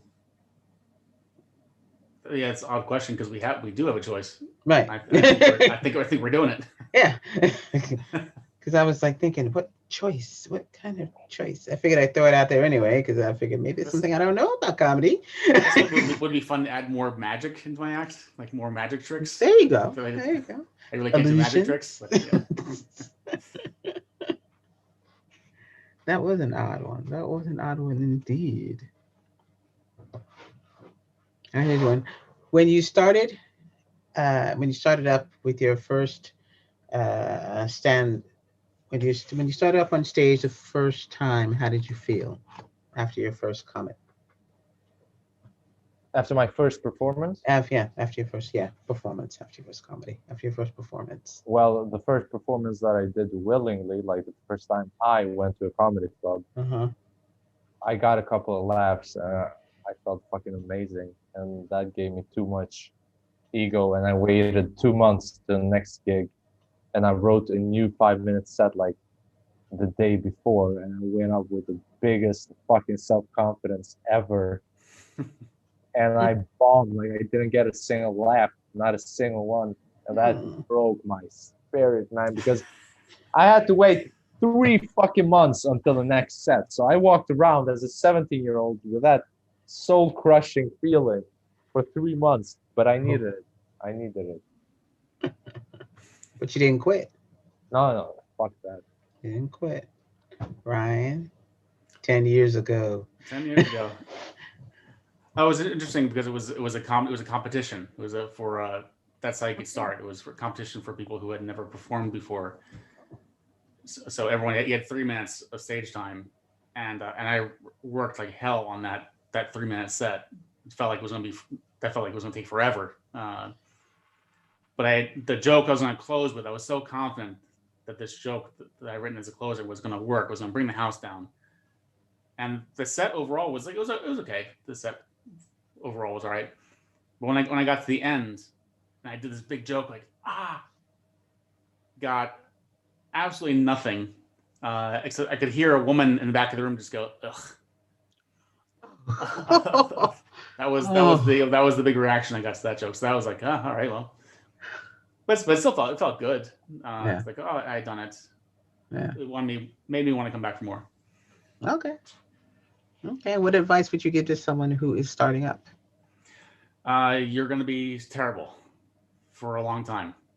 The number one advice I give to anyone who wants to start this is don't tell any friends or family until you've done it 50 times. Really? Or if you're going to tell them that you've done it, don't invite them to see you until you've been on stage that many times. Okay. Because everyone sucks. You're going to suck for a long time. And it's okay. Wow. I don't know if I would have done it. You're going to suck for a really long time. Yeah. Just hang in there. The important thing is just as long as you like what you're saying. Yeah. The worst thing that happens is that you say something that no one else likes, but you still like it. Mm-hmm. So you have to write for yourself. You can't write like what do you think people will like. You can't do that. You have to just write down what makes you laugh. What do you think is funny? Because we've all, everyone. Anytime anyone ever says to me like, "Oh, it must be so hard," I just say like, "Have you?" I could never do that. I just ask them like, "Have you ever like told jokes to your friends and no one laughed at it?" That's all it is. That's all stand-up is. Flakrim? I mean, I'm 21 years old, so I don't know if I'm. Yeah, you've been an old hat man, 3.5 years now. Ooh. If I should be giving out tips, but one thing I would say is just start, and I don't know, don't expect too much too soon. It's like, Mhm. because when I started, I was like, oh, everything is gonna happen now. You know what I mean? But also when you hear that you shouldn't expect too much too soon, don't like let that discourage you. Mhm. Think that, oh man, it's gonna never happen. It's Mhm. like, keep it a mystery. Like, you never know. Just do it. Like, start, get the ball rolling. You fucking don't know. You know, you don't know. But when the day might come, that's the tip. The day might come, I would say. Mhm. The day Mhm. might come. Okay. Gosh, there are like 20 more questions here, and I'm trying to figure out which ones you have not answered because some of them were overlapping. And wait, I had a bunch of questions. I had like 2 or 3 questions of my own here. Okay. No, I asked you that every day about your families, and you said that, everyone was cool with it. No, Ryan, did you talk about that with your family? Yeah. You did? Okay. I'm trying to remember. I know I remember Bobby, and I remember David, and I remember Flakrim. Ah, alrighty. Okay, I'll ask this one. It's an odd question. What was your... Trying to figure out how to phrase this properly. Because I read the question, I wrote down the question, but I was like, I can't ask it that way.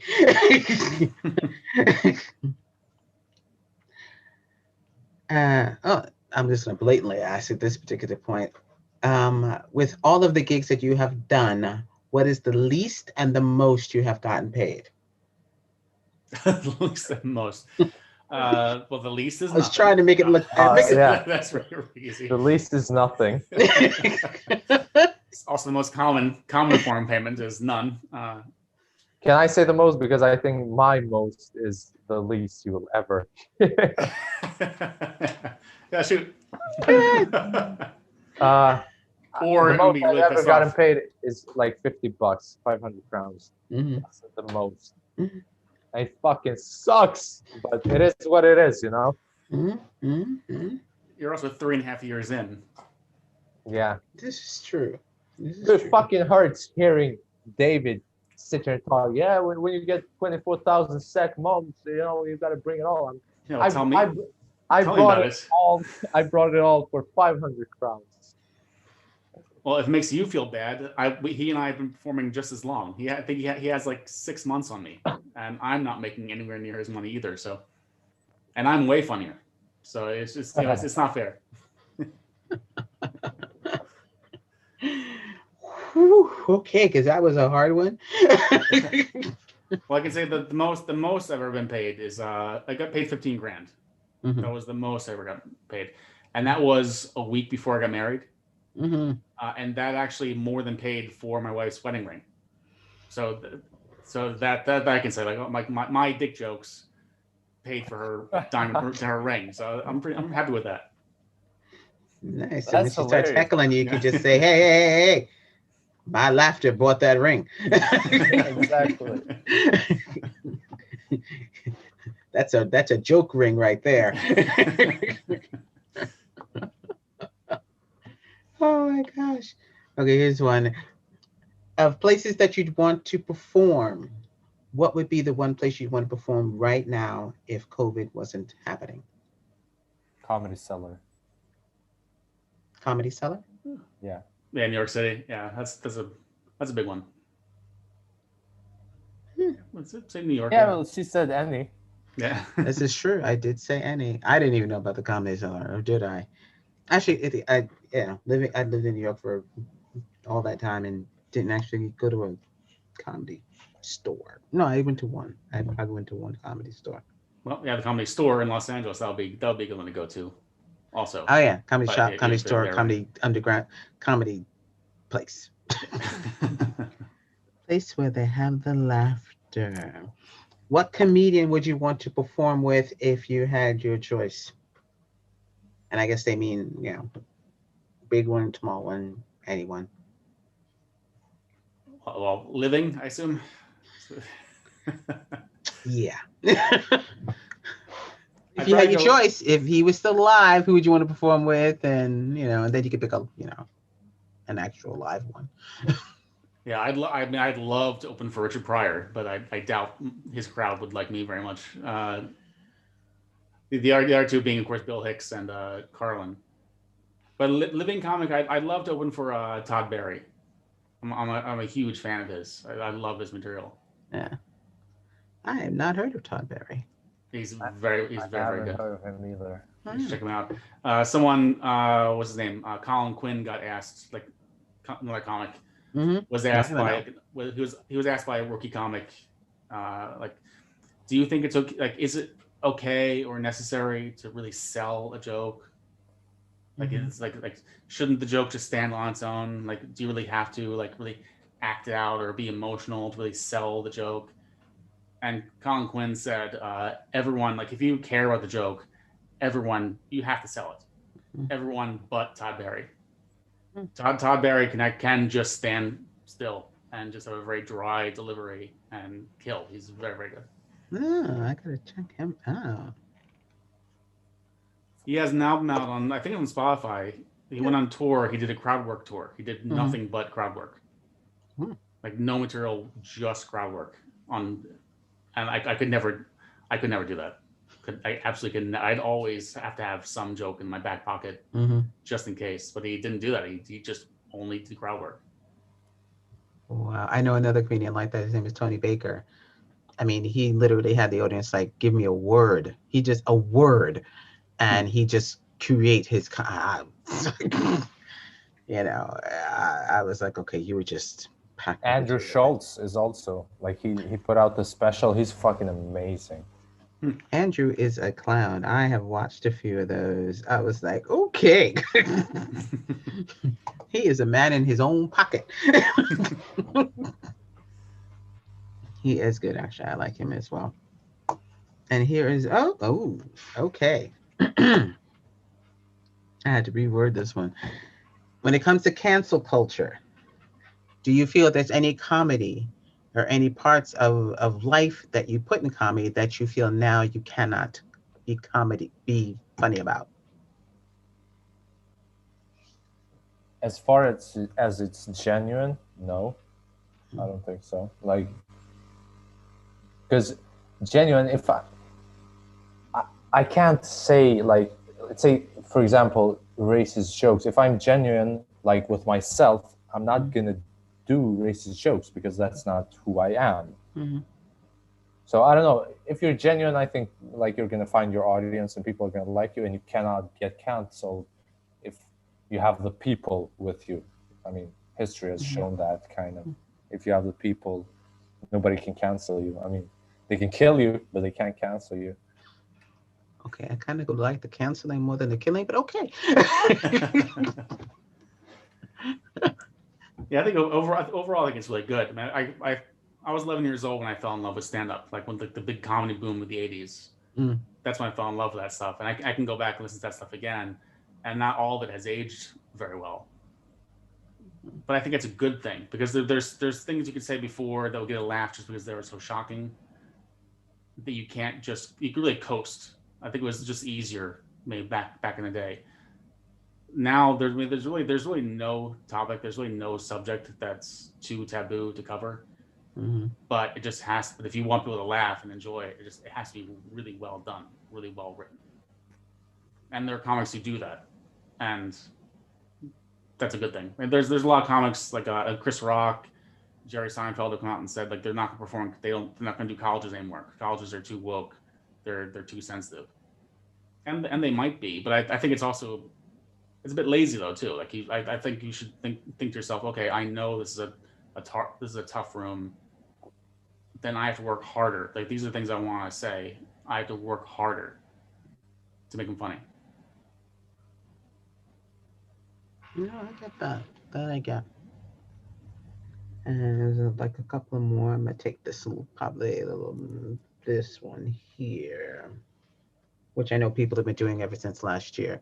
Have you guys done any kind of Zoom comedy, like been asked to do like a show to a No, because Zoom Weaver does them audience?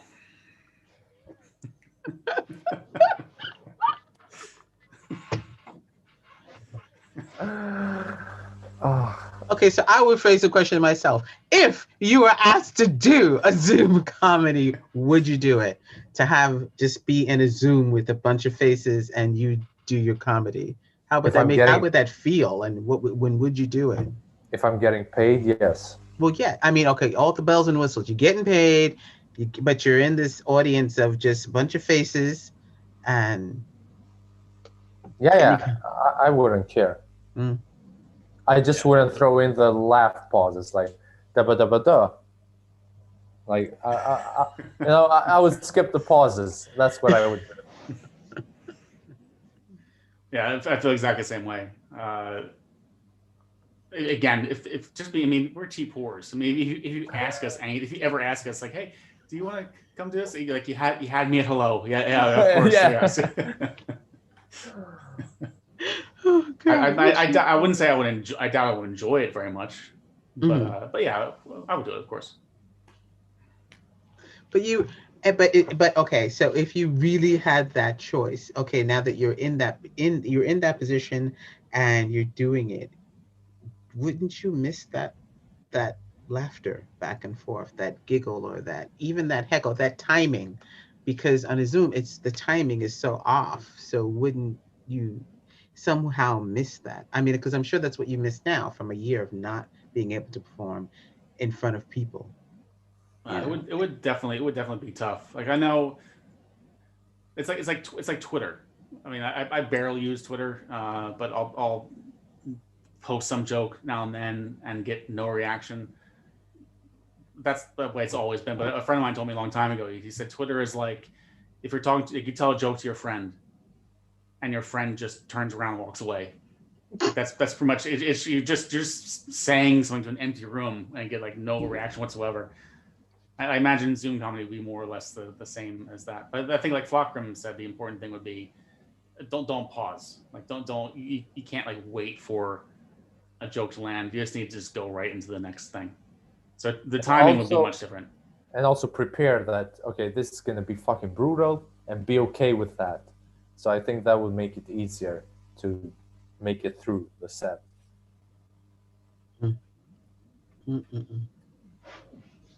Okay, this is like a question I usually think about when I've gone and seen comedians. And because I've had a comedian do this because they were really funny.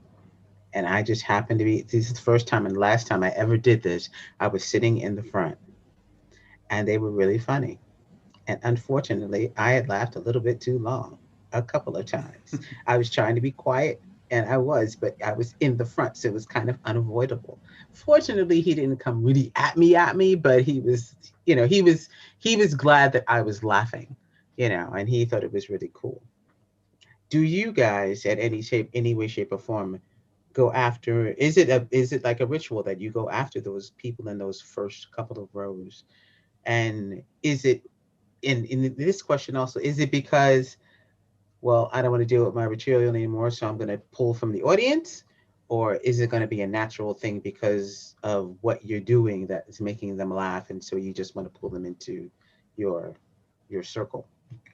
I know for myself, I do very little crowd work. Mm-hmm. Just because for the most part, I don't really enjoy crowd work very much. Like when I see other comics do it, because a lot of it is pretty much the same. Oh, what do you do? Oh, I don't have a joke for that. It's just like very strict format. It doesn't feel really good. Mm-hmm. But I have one bit where I'll talk to a woman in the audience directly and ask her very personal questions. Mm-hmm. And for me, I think it's funnier to actively avoid the front row and go like 3-4 rows in. Mm-hmm. Just for me, I think it's more fun because they're not expecting it less. A lot of Swedes are afraid of that front row because they're afraid of like they want to go to the show but not really be in the show. Like they're so afraid that the comic will actually talk to them or ask them a question. Like, oh my god, they can't do that. Flakrim? I mean, I have low crowd work too, like Ryan says, and I don't do spontaneous crowd work unless it's required, like somebody starts talking or something like that. I mean, if somebody's laughing hysterically, I just enjoy that. You know what I mean? But the only time I do crowd work if I would like to film it to promote my stand up without giving away material. So I think that's a good reason to do crowd work. Ooh, okay. Okay. Because Andrew Schultz did it that way. That's what interests me about him. Like Yeah. he never Okay, he does released do any that. material. It's adorable that you're afraid to burn material by putting it online. Yeah. I can't put this on Gosh. TikTok. I'm gonna be at Globin next week.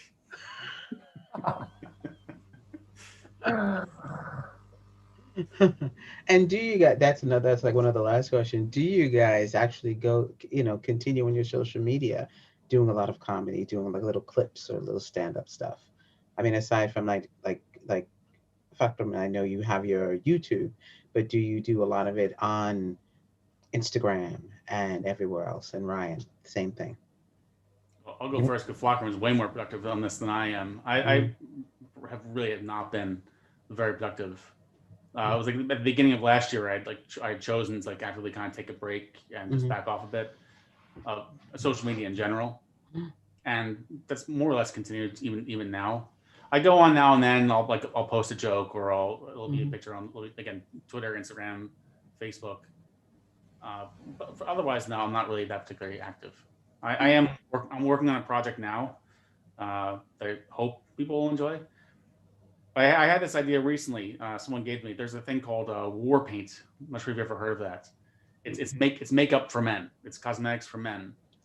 But it's called war paint. War paint because they want to make it like manly. Like this is cosmetics, but for straight men. Like so, I still have the whole idea. Like I want to do an unboxing video for war paint and really just go on how manly it is, but really just overdo it, like foundation and the whole 9 yards. And I was gonna get my daughter to help me to do it. Then I saw the price. It's like it'll be like 3,000 crowns to get like the whole set and get it delivered. And I really don't have the kind of money to do it right now. And even and I mentioned to my daughter because she was like kind of excited to do it. And I just said like, oh well, it seems pretty expensive to do it. And she even said she's like, yeah, you don't want to spend that much money and no one watches it. Sure. Which is it. Well, thanks. You're my kid. Sure, for sure. That is a lot. It's called war paint. I mean, war paint, yeah. That would be interesting, though. You should just get regular makeup and do it. And just say it's war paint? I don't know. It can just say it's man paint. I think it's awesome because if you look at the website, they actually point out, they say war paint is it's cruelty free. We do not test in animals. And I just want to say like, wow, you've misread your audience.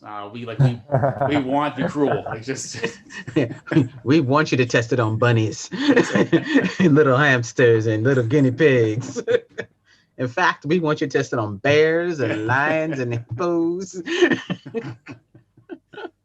Oh my gosh. The Flakrim, have you made any other content or put anything else up? Stand-up is low right now because of the corona, so you don't get to perform. And I haven't been, like, I performed last week, first time in 4 months. So I didn't perform in 4 months. So stand-up has been low, but like sketches, now I started podcasts, so starting to post clips of the podcast, like that I edit and I throw in some pictures and stuff to make it more aesthetically pleasing. So yeah, sketches and podcasts and hopefully some more stand-up. Okay, cool. That is good. And I think that is the last of questions I could ask you in public.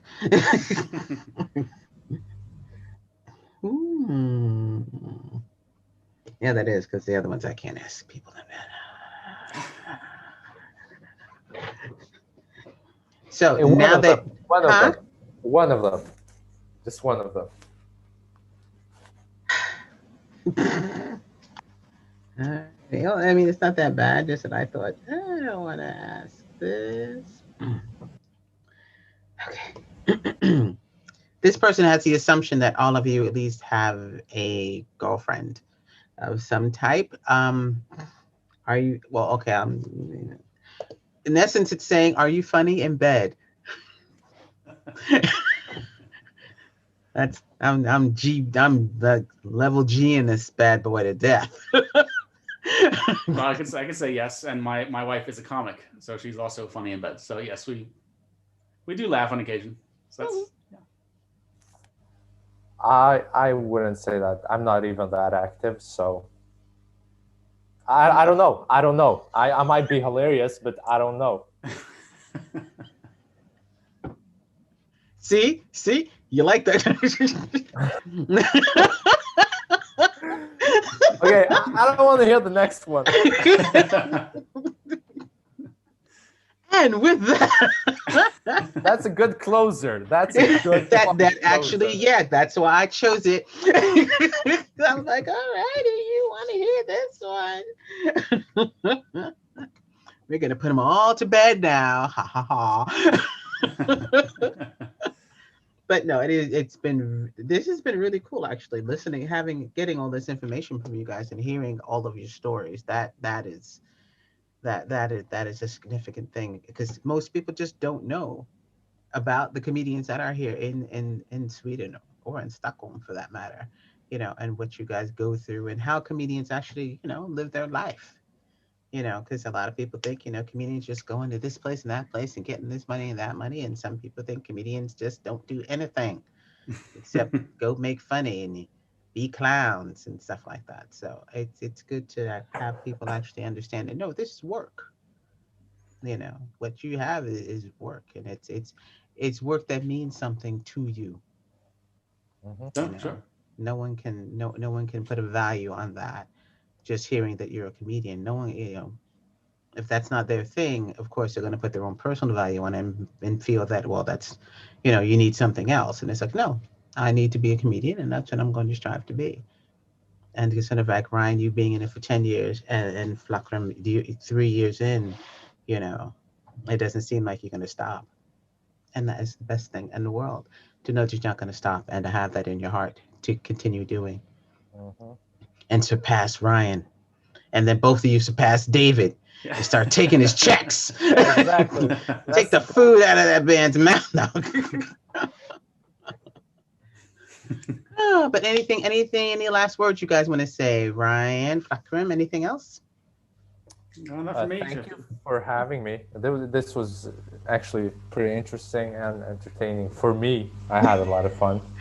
Good. I really appreciate having us on. Huh? It's really good. It's good initiative on your part too.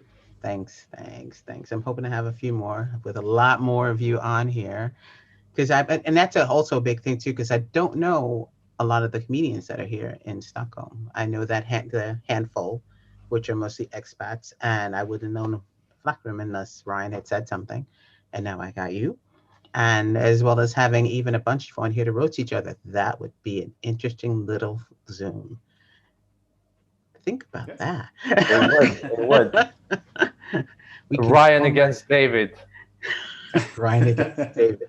Now I want a bunch of just no, I don't want you attacking each other. South Jersey versus North Jersey. I'm on. Okay. Let me write that down. South and North Jersey going at it. Let's get ready to rumble. I can already see the poster. And their faces in the post looking at each other. Jersey David is hitting him in the back with the mic. And Ryan is just full of hair. That's true. Ryan, I was also looking at pictures of you, Flakrim. Boy, have you changed in all of your pictures. But Ryan, I mean, you are a chameleon. From, clean shaven, shaved, almost shaved head, mustache, beard, goatee and mustache. These are different people every single time. The nice thing, I've changed a lot. Since I moved here, when I moved here in 2006, and that was the fattest I was my entire life. Yeah, you were a little heavier. I saw that too. But I mean, And then like over like the next couple of years, like just living in Sweden with better food and less fast food, I lost a ton of weight. mhm. But now I'm working out every day, so now I weigh as much as I did when I moved here. But But it's I'm muscle. happy for that. But it's a good thing. So I'm happy for that. So Mhm. I age like wine. But you age very softly because the beard is just so deceiving. And yes, there are many women who looked at the picture and they were like, "Who is that?" I'm like, "It's the name is there." You know, saying who is that is kind of weird. You know, and this Smartest they thing I did. did. Smartest thing Yeah, I did. and they look and they're like, they look, you know, they look and they're like, there's a lot of people have never even seen you before, as well as you, Flakrim. And of course, they went through your page as well. They're like, well, how old is he? And I was like, you know, these are now. Let me share with you. I would never introduce you to these women because I shared with them. If you meet them on your own, I have no hand in it. Because I would never introduce you to them. Yeah, And I think said, my and wife would be Ryan very is thrilled married, about it so either. be Yes. careful. His wife will shoot you. Yeah, she's scary. But she's cool. She's cool. She's cool. Though. She's cool. But thank you guys. And David, if you're out there in the world of hearing us in earshot, thank you as well for being with us tonight. I hope the baby comes safely. Flakrim, tell us where we can find you. Instagram Flakrim_Fejzullahu, same at TikTok, and Flakrim Fejzullahu on YouTube. That's about it. Cool.